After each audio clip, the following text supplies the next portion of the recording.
of poop stories. So here's my most embarrassing story to date. I work in construction. I'm often the only female on a building site. Last year, I was working on a building site where I was based out of for a while. Our building site had a large compound for welfare facilities, which included a canteen and a large toilet block, and a separate block where they had a women's toilet, which I always kept locked and had a key. Anyways, we shifted the toilets around to another part of the building site using a crane, and about an hour after they were landed in their new place, nature called. I went for a poop and then went on about my day. Our site office is located opposite the toilet block.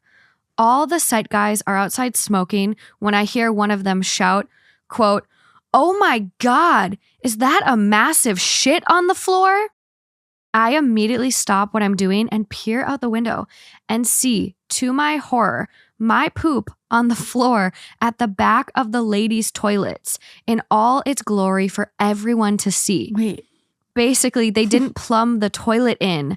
So when I flushed, it just flew out of the back of the toilet block and onto the floor.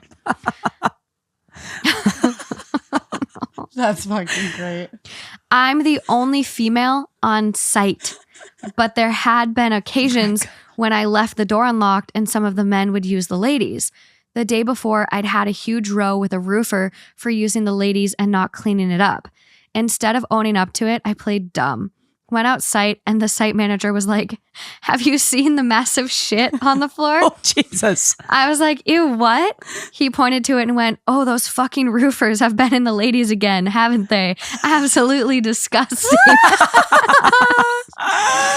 The worst bit is the site manager who'd witnessed my argument the previous day grabs the roofer and proceeds to tell him off for using the ladies again. He was like, I didn't, and then was forced to clean up my poop. He did it, and I stood there mortified because he knew it was me, but everyone else thought it was him. To this day, it's the most embarrassing thing I've ever had happen. I think I'm more embarrassed that I let another man clean up my poop while I stood there shaking my head in disgust, acting horrified at him using my toilet. My husband has been cheating on me since November. I talked to the other woman yesterday. My husband, 28 male, and I, 24 female, have been married for about a year. We've been together for 6 years in total, and he moved states about a year into our relationship to be with me in my hometown. Before Christmas time, I noticed a missing sum of money from our joint account and asked him about it. He said he bought something from a friend and I let it go. On Christmas, we went to his family's house, and he insisted he wanted to go out for guys' night and leave me there. When we got back that night, he was very serious and talked to me about how he almost did something that would have disappointed everyone and rescinded his personal growth, but framed it as potential substance use. I asked him for marriage counseling because I felt insane for thinking this amazing man could be carrying on behind my back. On our way home, I found the text messages between him and his AP, but thought it was purely emotional and they hadn't met in person. He agreed to end things and move forward to repair our relationship. I found out he'd still been in contact with her on my birthday about 3 months later, and again, he said he'd end things. After this, I blocked her on his phone, and when she reached out again, he sat me down and we discussed it. I was so proud of him for being open with me. I was disappointed in myself for even having blocked her behind his back, but he said he'd keep her blocked and what's done is done. It turns out that he told her I blocked her because I was jealous, but since we were allegedly in an open marriage, it shouldn't have mattered. When I found out on my birthday, I told him that if it happens again, that was it. He'd need to leave. I pay the bulk of our bills due to income differences and our homes in my name, which I now see may have been emasculating for him. Things had seemed great in our relationship since. It felt like we were both making progress in the right direction and actively exerting effort for the good of our relationship. My husband has been no contact with his family for nearly the entirety of our relationship. And over the past weekend, he went to visit his entire extended family. He said it made him so happy and proud to bring me around everyone and see us love each other. I found out yesterday when I finally reached out to the AP that he'd not only been continuously in contact with his AP, but things were much more serious than I could have ever anticipated. He reached out through other mutual connections to get in contact with this woman. He told her we have an open marriage, and I found out that the guy's night he had at Christmas was actually a date with her. We saw each other. I waved them goodbye. They didn't sleep with each other, but that doesn't change what happened. My husband and I sat down yesterday and talked after I tried to stand by my boundary of separating. I just couldn't do it. For reference, we live in the southeastern US, and when I mentioned the boundary, he started booking a flight to Alaska. I love this man, and I've built a home with him. We've both had turbulent childhoods, and while it's not an excuse, I just couldn't bring myself to leave him without a home. Where do we go from here? When we talked, he said that my separation boundary made him feel like I'd already abandoned him, but I never thought it would actually reach this point. Not only that, but I couldn't even follow through. I can't give up, and he seems to think I already did. If you've been through anything remotely similar, please give me some advice if you have any. Please ask me any questions you have, and I'll respond. Am I wrong for prioritizing my daughter's school performance over her emotional well-being after her mother's death?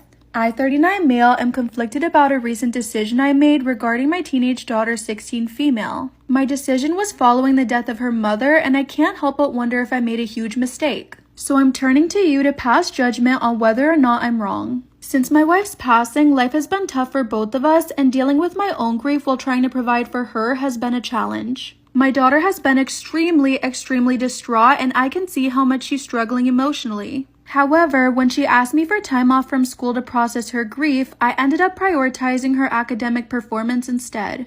I'll admit I've always been a stickler for education, and my daughter is a bright student who excels in her studies, particularly math and science, which are very important, and I wouldn't want to jeopardize that. And so when she approached me, I couldn't help but think about how it would impact her grades and also her future prospects. Am I wrong for prioritizing my daughter's school performance over her emotional well-being after her mother's death? When she approached me, I couldn't help but think about how it would impact her grades and future prospects. I was just concerned that missing school would lead to a drop in her academic performance and potentially hinder her chances of getting into a good college. So instead of allowing her to take time off to grieve, I suggested she continue attending school. And I told her that I believed that maintaining a routine and focusing on her education would provide stability and keep her on track. Well, apparently my daughter was devastated by my decision. She accused me of not caring about her feelings and prioritizing her school performance over her well-being. She believes that I'm being callous and unfeeling, dismissing her need for time to heal. So am I wrong for putting my daughter's school performance ahead of her emotional well-being? At least that's how she puts it. I genuinely am wondering if I made the right decision, and once again, I'm open to any judgment.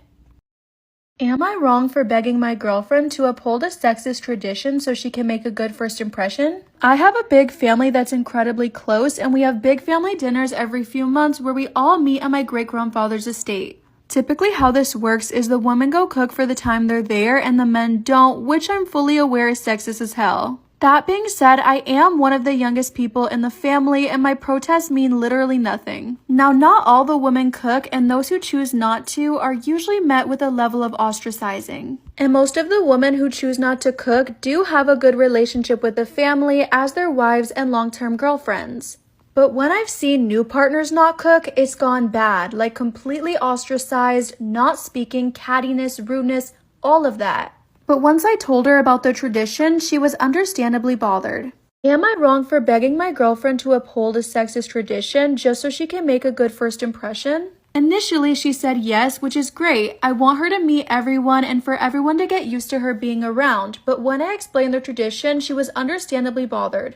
I told her I understood where she was coming from, but it's better for everyone if she just plays along. I told her it's not a permanent thing, and I'm only asking her to do this so she can avoid bad treatment from the rest of the family. This is her first impression, and I don't think it's best if we cause waves. Her response was that it's unacceptable and that if she has to do that, then she won't be going. I have tried to compromise with her, but she won't budge and she's pissed at me. She told me that if I think it's acceptable to make her do this, I'm just as bad as everyone else. Top comment says, why won't my girlfriend abandon her sense of self-respect so she can establish herself as a subservient woman? That way my sexist family won't mentally and verbally abuse her. She just doesn't get it. And honestly, you guys, I have to agree. Am I wrong for yelling at my brother's pregnant girlfriend and kicking them both out of my house after she threw away my food? I, 27 male, live alone. My brother, 21 male, and his girlfriend, 19 female, still live with their parents as they can't afford a place of their own. His girlfriend is also currently 4 months pregnant. My brother asked if he could bring his girlfriend for dinner in order to catch up, and I said sure, why not? However, the moment she entered my house, she started complaining about the smell of steak I was making. She said just the smell alone makes her nauseous and she can't eat it. I tried suggesting alternatives, but she was dead set on Chinese food and ended up sending my brother to the nearest mall in order to get some. I thought that would be the end of it, but after going to the bathroom and coming back, I caught her throwing my unfinished steak into the garbage. So of course, I asked her what the hell she was doing, and she said the smell was so strong she thought she'd end up throwing up on the floor. So she said she needed to get rid of it and then started spraying a perfume from her purse in my kitchen. Am I wrong for yelling at my brother's pregnant girlfriend and kicking them both out of my house after she threw away my food? I caught his girlfriend throwing away my leftover steak, and she also sprayed perfume spray all over my kitchen. I was beyond furious and sent her back to the living room, and when my brother got back from the mall, I kicked them both out with their Chinese food. My brother tried to convince me to let them back and said I could make something else for the two of us, and his girlfriend was pretty much sobbing. I was dead set on kicking them out, but my parents got mad at me for apparently causing so much distress to my brother's pregnant girlfriend. I told them she literally threw away our dinner, but they said I shouldn't have yelled at her or kicked them out. Especially because she's a teenager that's being influenced by pregnancy hormones, and that my outburst actually caused problems in her relationship. I guess she ended up sending my brother to sleep on the couch that night, even though he literally defended her. So am I wrong for apparently not having enough tact to deal with a pregnant teenager? Top comment says if they're old enough to be parents, they're old enough to act like adults.